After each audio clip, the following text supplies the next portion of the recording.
কৃষ্ণ নয়ন ভৰি চাওঁ।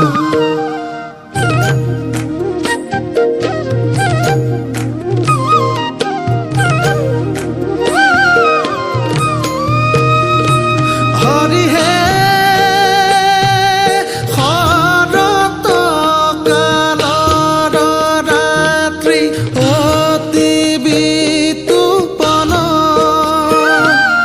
ৰাস ক্ৰীড়া কৰিতে কৃষ্ণৰ ভৈলা মন। ৰাস ক্ৰীড়া কৰিতে কৃষ্ণৰ ভৈলা মন। আহা সখী হে